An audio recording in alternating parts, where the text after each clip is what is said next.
명신아, 예, 큰 스님. 그 목 좀 갈거라. 답장 좀 써야겠다. 예, 큰 스님.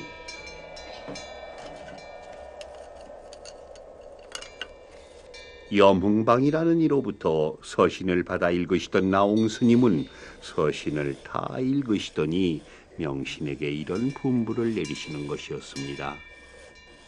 명신은 먹을 갈면서 어떠한 그러리였는지 궁금해지지 않을 수가 없었지요.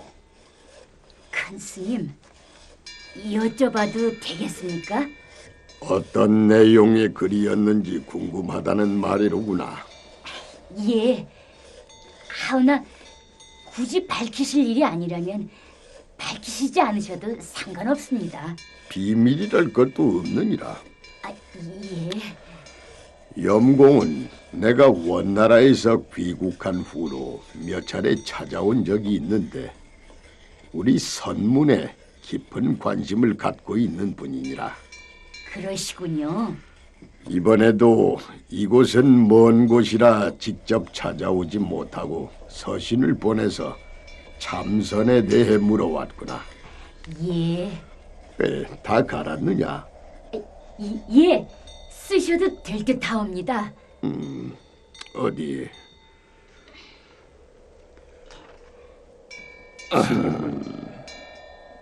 스님은 능숙한 필치로 답장을 써내려가기 시작했습니다.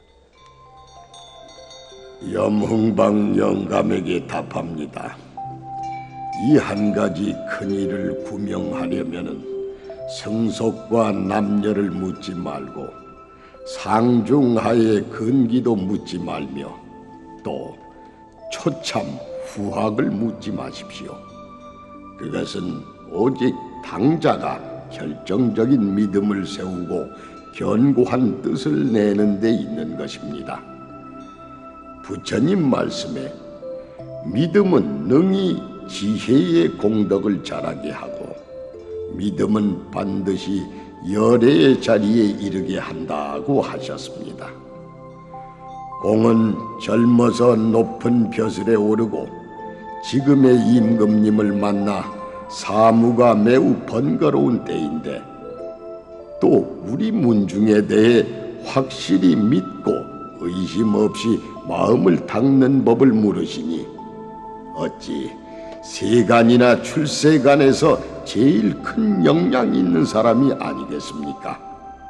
그러나 마음을 닦는 법을 따로 구하지 마십시오.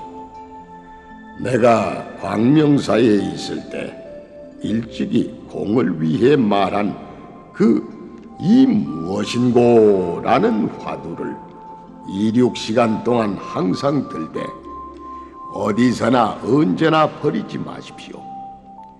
그리하여 끊지 않고 들며 쉬지 않고 참구하여 조금도 간단히 있게 하지 말고 다닐 때도 그저 이 무엇인고요, 섰을 때도 그저 이 무엇인고요, 옷 입고 밥 먹으며 대소변을 보고 손님을 영접하며 나아가서는 공사를 판단할 때나 임금님 앞에 나아가고 물러날 때나 붓을 들고 글을 쓸 때나 필경 이 무엇인고 시신마 하십시오. 그러면 어느새 화두를 들지 않아도 저절로 들리고 의심하지 않아도 저절로 의심되어 밥을 먹어도 밥인 줄 모르고 차를 마셔도 차인 줄 모르며 또 환신이 인간에 있는 줄도 모르게 될 것입니다. 몸과 마음이 하나 같고 자나깨나 일반인 곳에서 몸을 비춰 한 번 내어 던지면 그런 경지에 이르러 비로소 관직이나 속인의 모양을 바꾸지 않고 화택을 떠나지 않고라도 서천의 28조와 동토의 6조사와 천하의 선지식들이 전하지 못하고 말하지 못한 본유의 일을 알게 될 것입니다. 간절히 부탁하고 부탁합니다. 스님은 답장을 다 쓰자 붓을 내려놓으셨지요. 다 쓰셨습니까, 큰 스님? 오냐, 봉투를 만들어 넣어주겠느냐? 예, 큰 스님. 그런데 명신아, 예, 너도 내가 쓰고 있는 동안에 힐끔힐끔 보고 있었는데 이 무엇인고?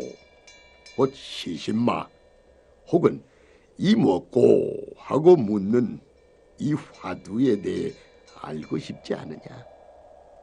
옛날 얘기가 있습니까? 있지. 있으면 듣고 싶습니다. 하지만 좀 까다로운데 까다로워도 얘기만 재미있으면 됩니다. 얘기도 별로 재미없는데 큰 스님께서 하시는 얘긴 다 재밌는 거려.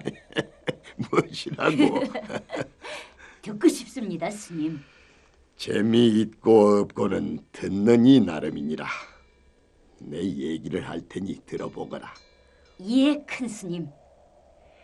옛날 의존이라는 스님이 계셨느니라. 의존 스님이요?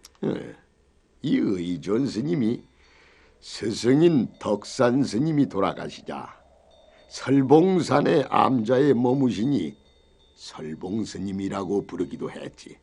설봉 스님이라고요? 근데 하루는 두 사람의 이름 없는 수행승이 설봉 스님의 소식을 듣고 인사를 드리기 위해 찾아뵀는데 예. 설봉 스님은 두 수행승이 오는 것을 보고는 성급하게 문을 밀어제치고 암자에서 뛰쳐나오면서 시신마, 뭐가 어떻게 된 것인가 했구나. 그랬더니요. 그랬더니 수행승도 설봉 스님이 덤비는 모습을 보고는 시신마 아니, 똑같이 되물었다는 겁니까? 그랬지. 그러니까 설봉 스님은 그만 아무 말도 못한 채 머리를 숙이고 암자로 들어가고 말았다는 게야. 그래서요. 수행승은 어떻게 했습니까? 수행승은 설봉 스님이 그러는 양을 보고는 실망을 했지. 그래서 암두 스님을 찾아갔구나. 암두 스님이라니요?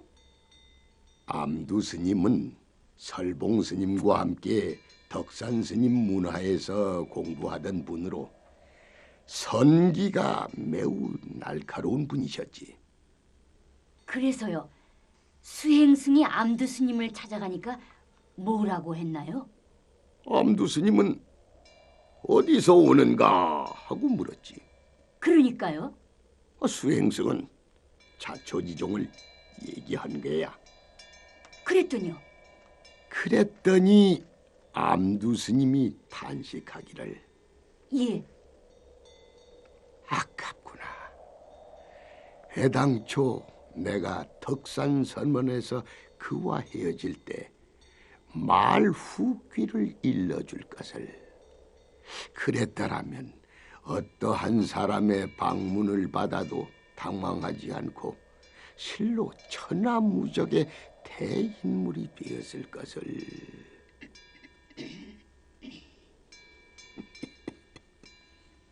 까다롭지? 예, 큰 스님. 말후기가 무슨... 어린 네가 이해하기 힘든 말이다마는 굳이 설명을 하자면 철저히 깨달은 지극한 경지에서 마지막을 토해내는 지극한 말을 말하는 것이니라. 그럼 그때 암두 스님이 설봉 스님에게 가르쳐 줄 거라고 후회하셨다는 그 말후기는 무엇이었다는 겁니까? 예, 큰 스님. 스님은 명신의 총기에 한순간 놀라면서 대답을 하셨지요. 다만 시시. 다만 시시라고요? 다만 그러니라. 다만 그러니라. 명신아, 예, 큰 스님. 차차 알게 될 것이니라. 다만 앞으로 시신마 곧 이 무엇고 혹은 이것이 무엇인가 하는 화두가 나오거든. 이런 유래가 있었다는 것만 우선 알아두려무나. 알겠습니다, 스님. 이렇게 대답을 하고 나서 명신은 속으로 중얼거렸습니다. 스님께서는 홍건적의 난을 치르고 난 뒤에 신광사를 떠나셨다고 하셨는데 왜 떠나시려 하신 것일까? 무슨 피치 못할 사연이 있으셨다는 것일까?